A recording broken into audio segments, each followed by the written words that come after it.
lanes. I've been driving this train, years in this lane. There's no stopping this flame, cause I came to the game and I changed it to play how I like, rearranged it to my own domain. Yeah, I got what it takes, made lots of mistakes, taking shots, skipping breaks, feeling lost, feeling great, popping off, singing straight, never stopped, never changed. All the squad here to play, and I've got something to say, yeah. I work hard each and every day, I get lost in the words I say. I don't push pause, no, I push play. I won't stop till I make a change. I withdraw on the things I make. I turn flaws into flawless traits. I build tall, never capping space. I won't stop till I hear him say, oh, oh, la, la, la, la, la.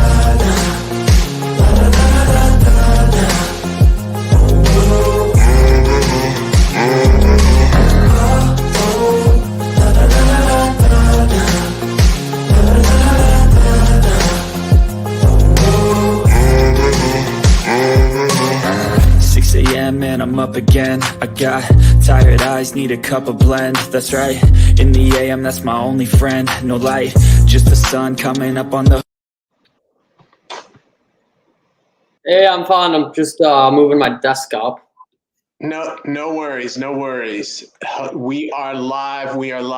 Thank you everybody for joining in. This is Mfon Akpan, and I am a professor at Methodist University, professor of accounting. And I'm really excited today to have AJ Greenberg here. And I'm gonna have you introduce yourself and just talk a little bit about what you're doing.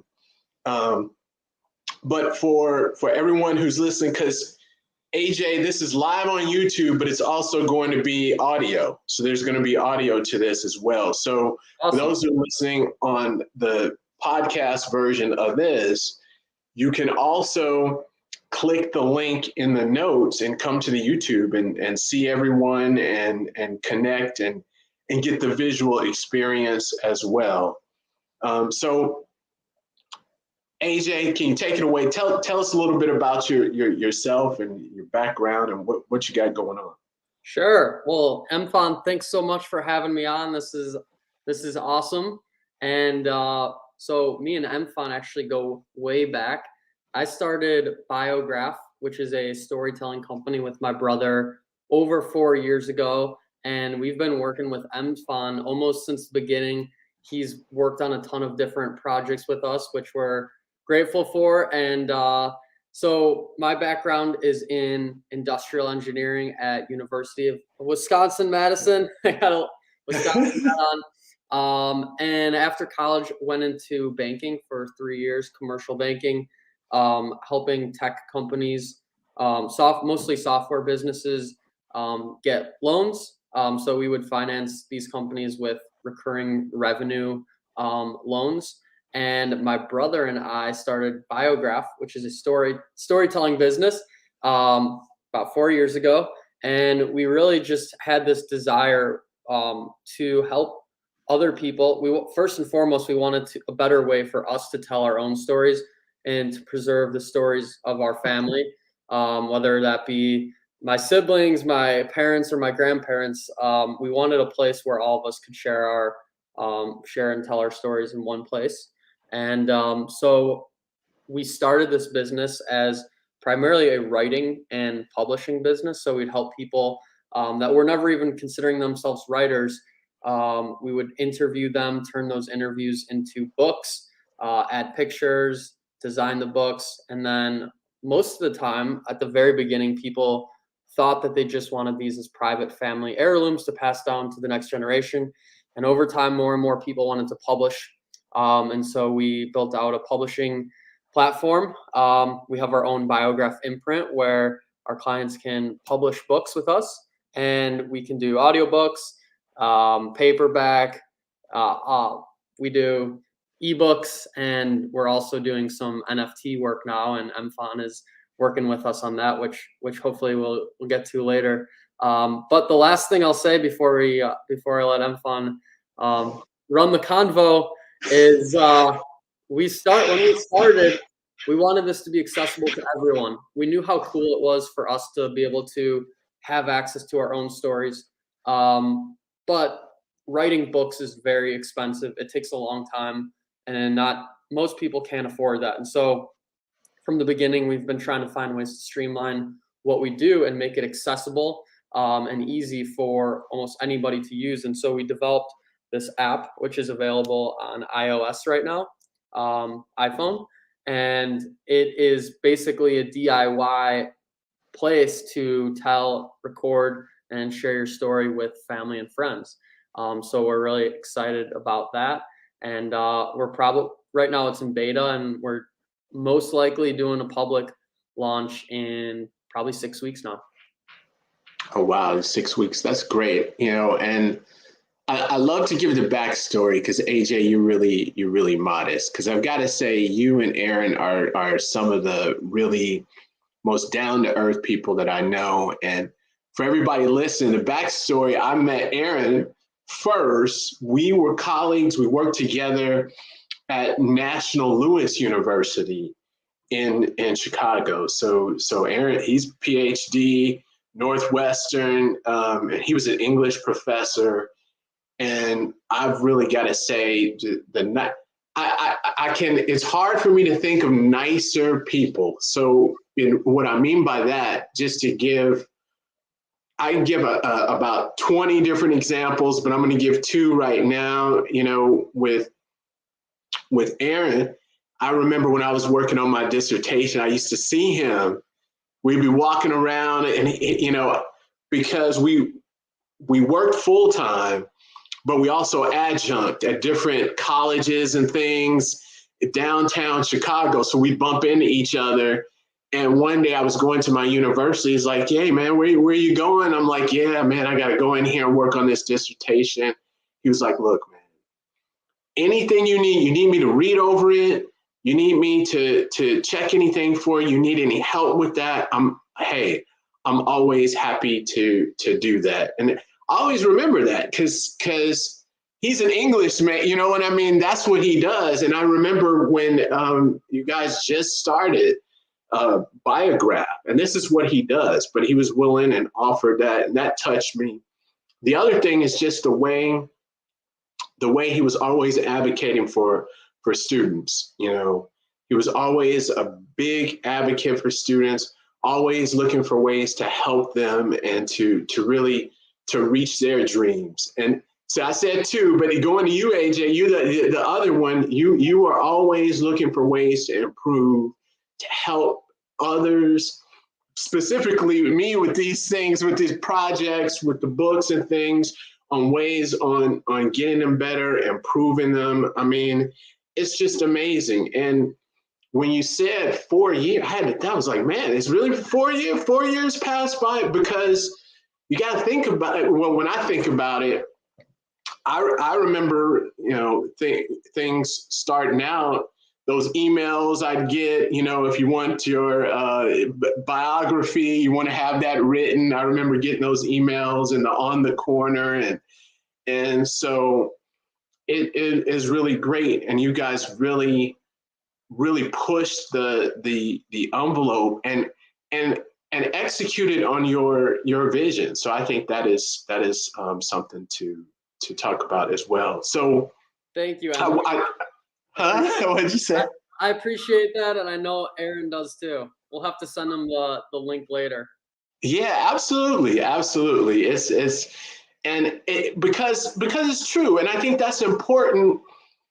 So I've got a good number of students who watch this, and I think it's important for them to know that, especially in business, is just having that will to not only help people, helps your community, helps society, those around you, is very important, and it leads to success. I believe the guys, your attitude, the way you are, has helped to build your success in your business. I really believe that. And thank you. The other thing is I wanted to really talk about the whole NFT portion of things, and then kind of go backwards because I'm excited about it. I think it's amazing what you're doing, and especially the way things are. I don't know if you can show a little bit of it, but at least you could talk about some of the thought process and then what you have going on and what will be coming out. You said in about 6 weeks. Yeah. Well, Mfon, right back at you. Want to thank you for coming on this journey with us, and we've learned so much from working with you. And I think of you as sort of a technologist, futurist, always on the cutting edge of things, and asking us about kind of before even we have a conversation, knowing that it's something we're thinking about. You're asking us like, hey, what about publishing, blockchain? And we kind of we've synced up along many paths before, whether it's been publishing. We've worked with Mfon on paperback book, audiobook, multiple ebooks. He's worked on the corner with us. We've done other interviews and podcasts before, and now this minting, which we're about to talk about. But it's so great to go along this journey with you, and thank you. Hey, that's good. I appreciate that. Of course. So, what did you have a question on the minting thing, or should I can just kind of give my thoughts? I wanted to get your thoughts on it because I thought what impressed me really was looking at your interface, how smooth it's set up, and how easy it is. So how user, and I'm pretty sure you had a lot to do with that portion of things, but how easy that is to set up, because many times going through, and we walked through and looked at some of the ways that you can, mint NFTs and get hold of it, a rather cumbersome process, especially for people who know about it. And this, you can basically just go in the app and a couple of clicks, and then you mint an NFT. Yeah.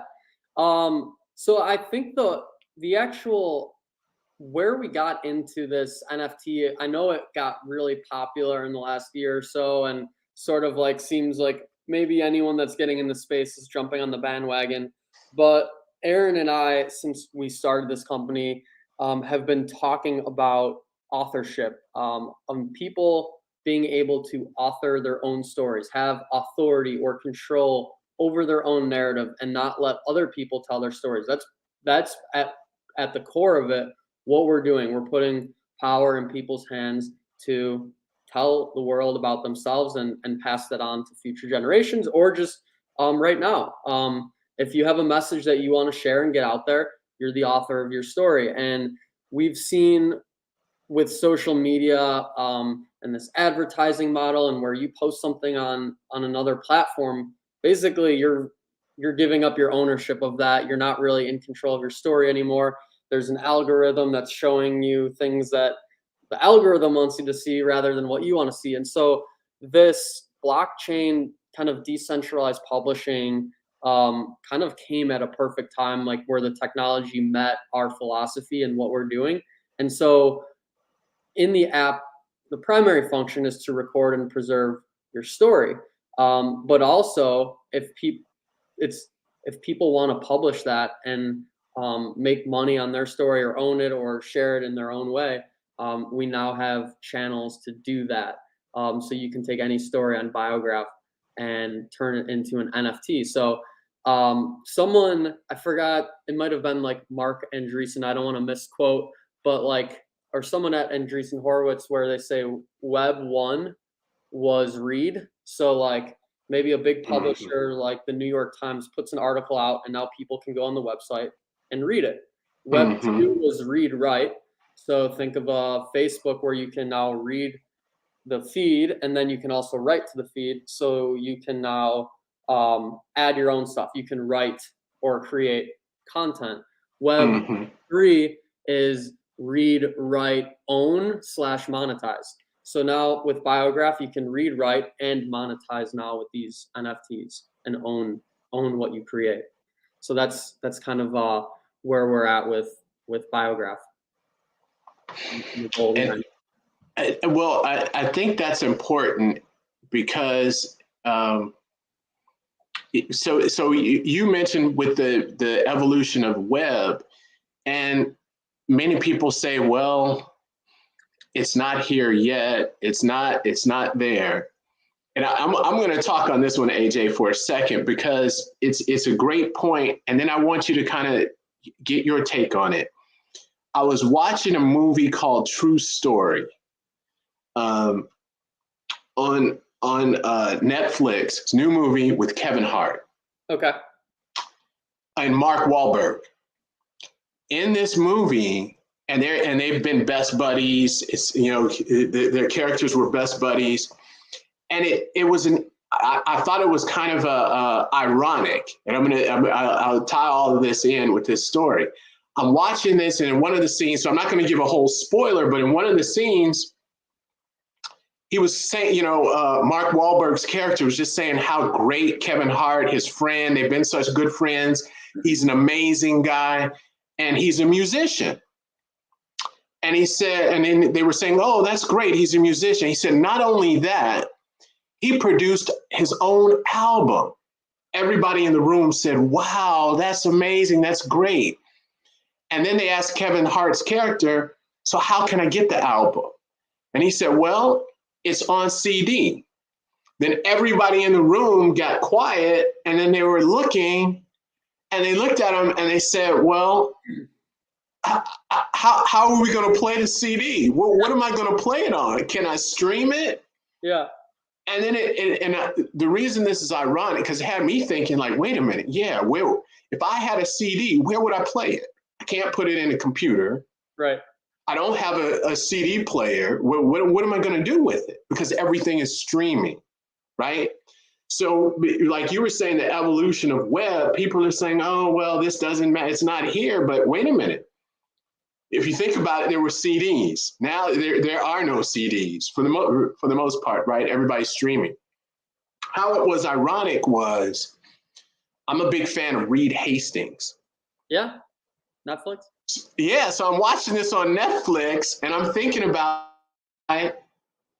why am I a big fan of him? Because his thought process, okay, Netflix will mail the DVDs.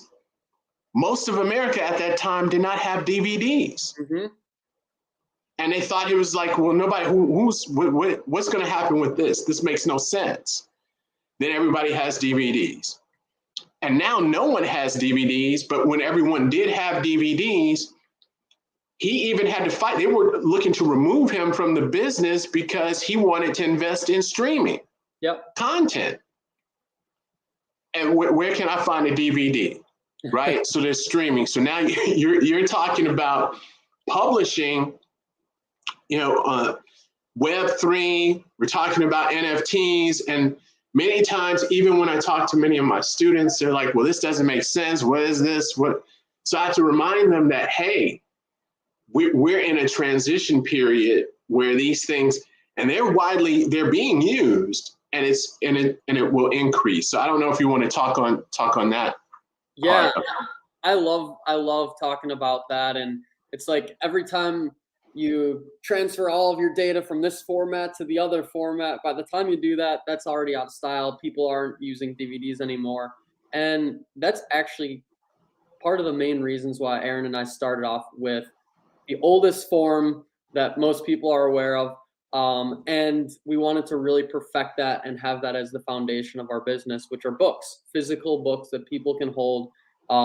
You can always pick them up and read them. You don't have to like convert the files and all that. And so here's just one example. This is a book that I actually made for my grandma, who unfortunately passed away a couple of weeks ago. But we had this. My condolences. Yeah. Thank you. We had this book already made. It was made for her birthday a couple of years ago. But we had some people over to celebrate her life, and people were just able to pick it up off the counter, flip through it. Some had never known her, but they knew our family, so they were supporting us. But I cannot tell you how many people came up to me and said, I didn't know your grandma, or I know her so much better now, and she seems like an amazing person. What a sense of humor she had. This really brings her alive. And I thought that was like the coolest thing, and such a testament to what we're doing. Sometimes you can get caught in kind of the day-to-day minutia of things, but at the end of it, like these are the most important things that we own. the stories that we pass down, the stories that we have about ourselves and our family. And so that's why this work is so important and why we're so passionate about helping other people do this. Well, tell us more. That is great, and it is true because you share those stories. You're able to. Well, I'm a little bit biased because I'm a professor, so I'm telling you, I haven't started let in with different stories, but it's important to have that information. And I think even now, it gets more and more as we move forward. Information is even more important. Having access to the right information, past information, it helps us because we do have over information in a sense. We have access to too much information. I'm a little bit biased with that being a business student. I know you're engineering but we learn if you go to business school, they just you're reading. It's like history, right? Because you're reading these cases, you're learning about what other business leaders did, so you can find out. Well, hey, I shouldn't do that, or maybe I should do this. So it helps you to become a better business person and a better person overall. So having like that example with the book. With your grandma, you can draw from that knowledge and that information and pass that down and then share it. And not only can it's in a close to your family, but other people can learn from it and get value to it. So Absolutely. I think that over information thing is key.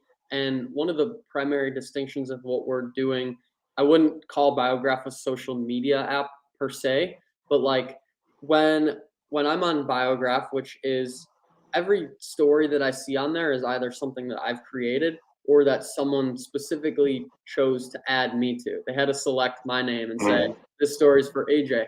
The experience that you have on that is so much more meaningful and personal. And when when you finish and put down the phone, you kind of have a smile on your face at the end of it.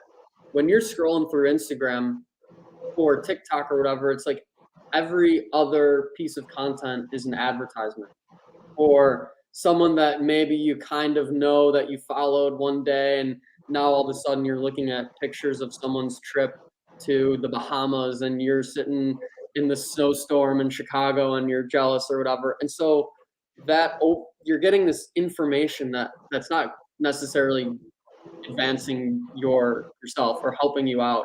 And so I think Biograph focuses the information so that the audience and the storyteller are more aligned, such as grandma and grandson or friends and family, and really tightening the circle and sharing stories with people that matter.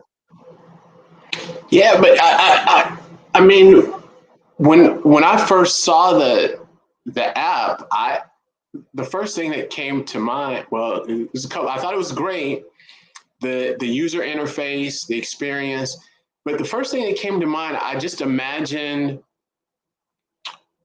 celebrities or leader, influencers being able to go in there because you can really talk your text. So it's got voice to text. You can put different sayings or things. So someone who's pretty well known can put their sayings in there and then mint it as an NFT, or share it with their community with their voice. So now they have a specific NFT. So for example, like I thought about Dan, I'm a fan of Dan Gilbert. Yeah. And he has these isms. I don't know if you know the isms. Yeah. And so I'm just imagining I could buy an NFT of Dan Gilbert. What is one of the is innovation is rewarded, execution is worshipped, right? He could go in there and say that, mint an NFT. I could buy the NFT. I've got his voice with that ism. Yep. That's kind of what I don't know. What how do you see it? Use cases. Yeah, certainly. I see that as an application. And we actually talked about a couple last time we spoke. But for example, like if you I think Mfon, you were saying like we do a lot of stuff for weddings. So if people want to record like what's going on around the day of a wedding, instead of scribbling in the guest book, everyone can add their own meaningful comments with just as much work. And Mfon and I were talking about sending out like a wedding NFT. So like the bride and the groom could send out, they could mint like 100 or something tokens that are like a story about the couple, and just like maybe a photograph of them, and people could buy them, and that money could go towards the honeymoon or towards the college fund for their first kid or for something like this. So it's like a way to take stories and raise money off them, or just like give people a token. It's a cool way to say like, 50 years down the line, imagine saying like, I own this story that was like the original invitation for my grandparents' wedding or my best friend's wedding or something like that. Uh-huh.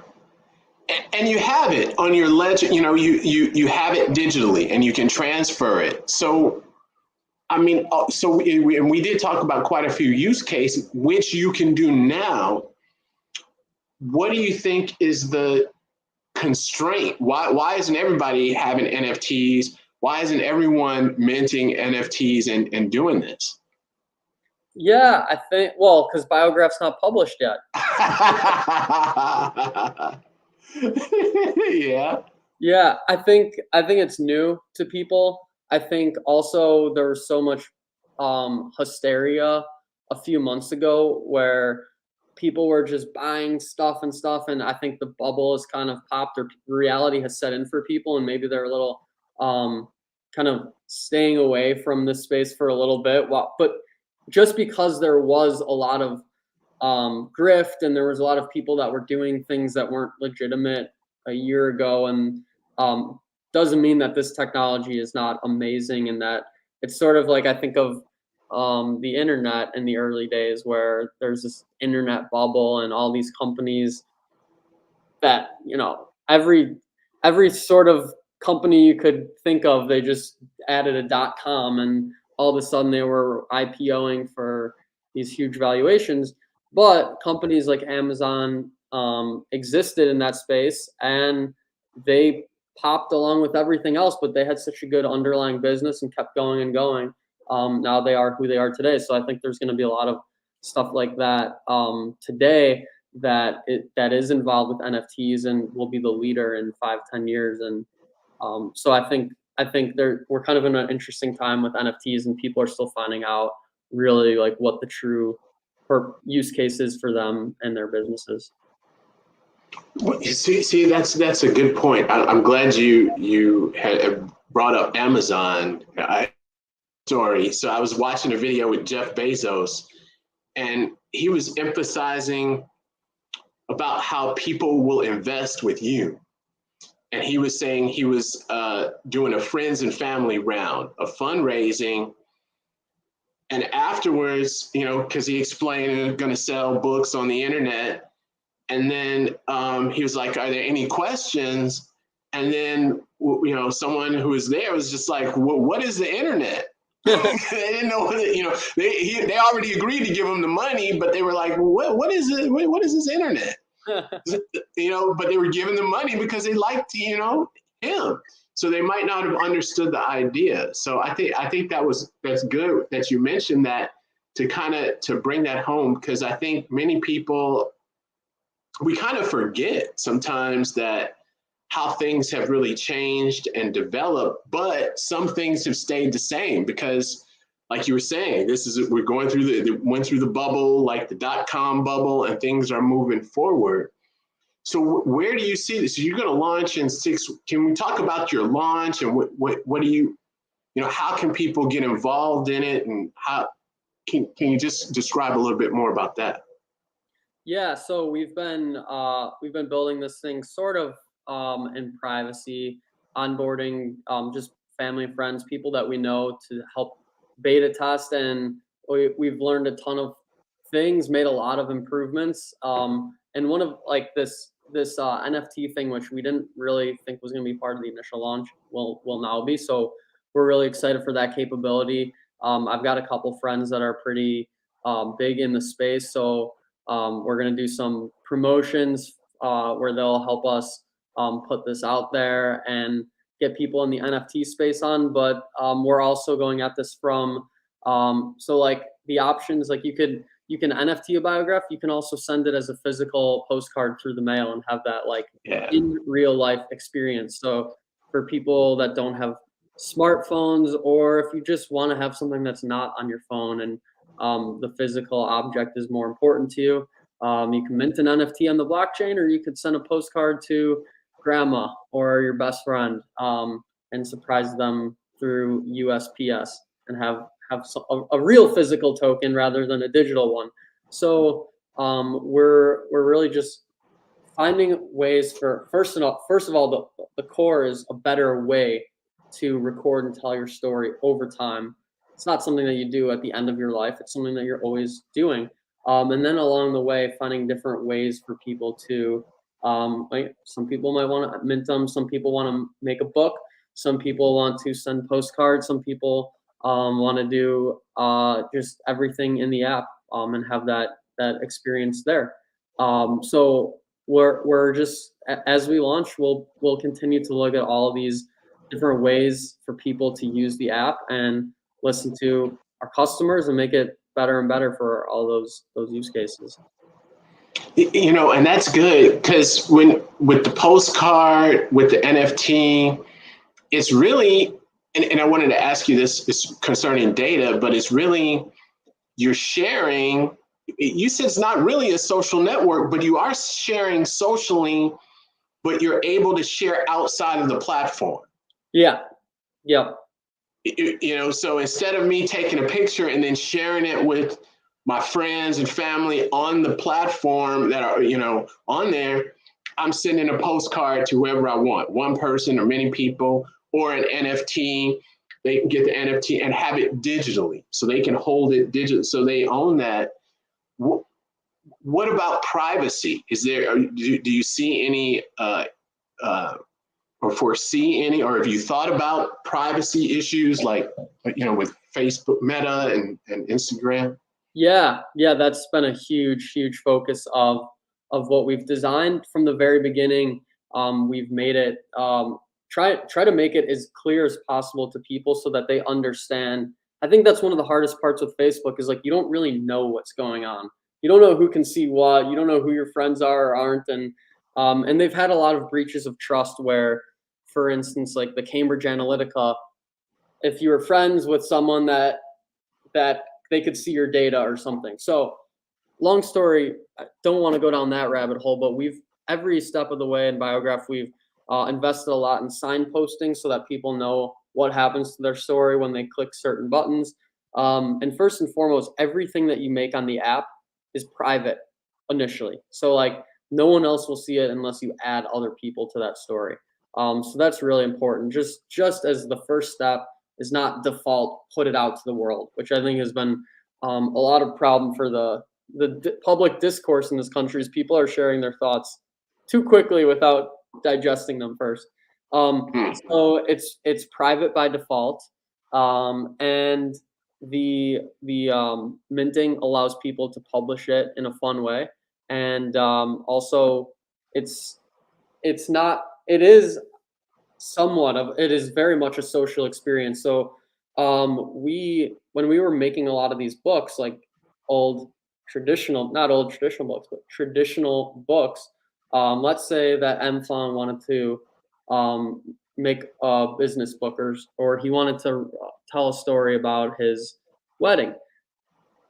The more people that contribute to that book, the more quality people that contribute to that book, the better. You want to hear from Mfon's fellow business associates. You want to hear from his customers. You want to hear from his suppliers. You want to hear from his employees, and you hear more perspective, the better the book.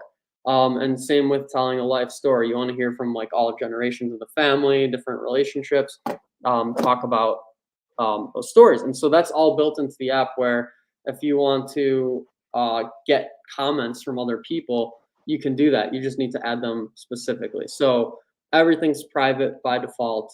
And then there's all these different ways to share them out to broader audiences once you're ready to. See, that's great. And AJ, I want to be respectful of your time, but I've got two questions that are kind of, so, and I asked you this before, but I want to ask you again. Sure. With the user interface, that thing is so, it is easy. I mean, what did you do, because I mentioned an app, and I'm fond of this app called Fanbase. Yeah. But the interface is not, and even Instagram is not as easy. I mean, it's so smooth, so what was just a little bit of the process behind that?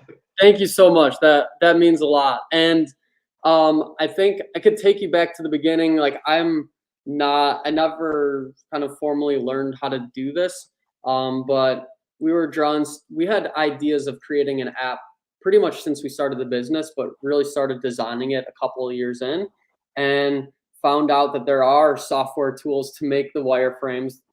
There's Figma and Adobe XD. So spent a lot of time learning that. And we'll say that we probably, before developing, went through 15 complete redesigns of the app, and going through different iterations, thinking about how it would work for people if it was super easy to use, super easy to understand. And when it wasn't or didn't kind of match what we were trying to do, scrapped it and restarted. It's easy to scrap designs. It's not easy to scrap development. So that was really important that we spent a fair amount of time designing before putting in the development work. That's the first step. And then the second step is we've been in beta for some time and just getting feedback from people and actually using it. So Aaron and I, we're actually like on the frontier of like everything with the app because we use it a lot. Like we record lots of stuff in it.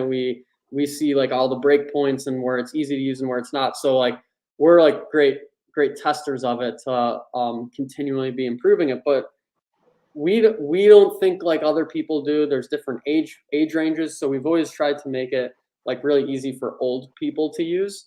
And from there, it's like sometimes it's frustrating when a older person picks it up and they can't figure something out. And we feel like that's a failure on our part, which it is in a lot of ways. But it's great to see a younger person pick it up and just zip through it. And it's like, okay, we're not crazy, but thinking about accessibility from the very beginning and how a wide range of people will interact with it, making it super simple and obvious, where it doesn't require a lot of explanation. And just, I think there's a lot that goes into simple design. Like I don't remember the exact quote, but this was in Steve Jobs's biography. It's like, you need to go down to like the greatest depths of complexity to come up with something that's like so dead simple, because you've basically eliminated all the things that are excessive, and you have to go through that process to get to that thing that's just like, oh, this is so easy. It doesn't start off that way, but it is a very iterative process, continuously improving, thinking about how to make things easier, simplify them, what's critical, what's not, what's the first thing that people need to see, what's maybe not so important that can be kind of put into a lower priority of like visual. There's only so much real estate you have on the screen, so making sure that you're maximizing that for the end customer and author. See, that was great, because that was the first. I mean, I was just blown away with the way I could just. It really it touched me in a way. I was very impressed with that interface. I thought that was Thank you. Amazing. Thank you. And I'm not just saying, the reason I say that, I've seen, so you already know, I worked at SCAD. Yeah. So many of my students were UX designers. I've seen all types of apps that they worked on, they come together with, and that was just, it was great. So kudos there. And well, my last question is, and I guess this kind of ties in, and this is for my students. So you're an engineer and you've, founded a business publishing, app, and you just said you had to learn this, these different softwares and app designs. So, what is the number one thing you would say you would need when starting a business? Because I said many of the students I have, they want to start their own business, but they're like, well, I don't know how to do this. I don't know this, and I don't know. What is the one thing you would say they need to have most important? Yeah. I would say like the one thing that they need is a business mission or vision or plan that they really care about. Because a lot of the stuff, people can learn it if they spend enough time. You can learn how to publish a book. You can learn how to mint an NFT. You can learn how to design an app. But if you don't care about why you're trying to do that, then you will lose your motivation. Like you have to really care about something to put in all those hours to say, okay, I'm going to spend the entire night trying to figure out how to make this thing, how to find out how to use Adobe software so I can produce this. If that's not advancing the underlying passion that you have, then it's just probably not going to work. So you need that underlying passion for what you're trying to do and solve, and you need patience, and you need a desire and to constantly learn, because that's just the world that we live in. You need to be always learning new skills, and I think that's just critical these days. Yeah, thanks, AJ. That is true. You do definitely, and you mentioned that whole skills, and that's what I tell my students. You got to understand it, because you're like, well, why do I need to know about blockchain? Why do I need to know about NFTs? Well, it may not, and this usually gets them, because I had to really think about that hard, and it may not affect you directly, but it's impacting you indirectly, because other people are using it. And if you don't know about it, things are happening to you and around you that you just don't understand. So it's important that you do understand it. Yeah. And then that kind of gets them. They're like, well, okay, that makes sense. Yeah. So. Yeah, totally. I think that's even like relating back to my engineering career, or not career, but experience in school. There's so many math or science classes where you're like, well, how is this? When am I going to actually use this? And it's not about using that specific formula. It's about problem solving and learning how to learn, and having a framework for just knowing different things. You never know when something will become relevant. Like calculus might seem like an abstract concept that you'll never use in the real world, but just kind of like understanding the fundamentals of it, and that like discrete chunks can add up to like continuous lines. Like there's something to be said about understanding how the philosophy behind that, and other things that seem like totally abstract and not practical for everyday life. That was good, AJ. And I want to thank you. I want to be respectful of your time. If someone's listening to this, how could they like find out more about what you're doing, more about Biograph, and get in touch with you? Yeah, they can head to biographbook.com and can sign up for the beta there. They can learn more about what we do. They can check out the books that we've published. They can look at our journal where we write about like different use cases for the app. And if you try hard enough, there'll be ways where you can contact us directly. So look forward to chatting with anyone. And thank you for having me. Mfon. This has been great. Thank you so much, AJ. Make sure to go to biographbook.com, sign up for the beta test, check it out. It is amazing. And buy their book. I wanted to say something too, because your book is pretty neat, because reading that book, because I know both of you in the book, it's kind of, it's really good. So I recommend also getting your book as well. So Recorded Time, it's called. Yes. Future. Yeah. Yes. It is a good read, and a very, very good book. So thank you, AJ. And as always, just keep pushing forward. Say hello to Aaron for me. Thanks, Mfon. Always a pleasure. Great catching up, and appreciate you having me on the show. Awesome. Thank you. Thank you.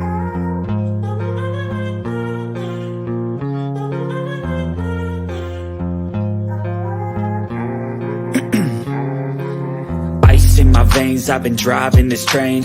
Years in this lane, there's no stopping this flame. Cause I came to the game and I changed it to play how I like, rearranged it to my own domain. Yeah, I got what it takes, made lots of mistakes, taking shots, skipping breaks, feeling lost, feeling great, popping off, singing straight, never stopped, never changed. All the squad here to play, and I've got something to say, yeah.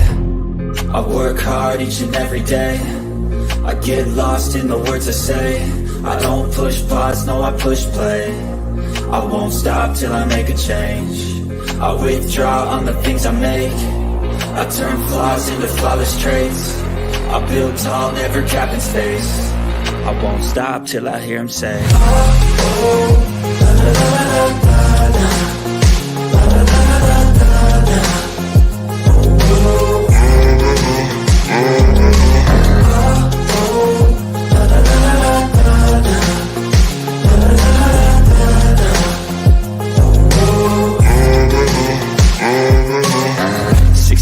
And I'm up again. I got tired eyes, need a cup of blend. That's right, in the AM, that's my only friend.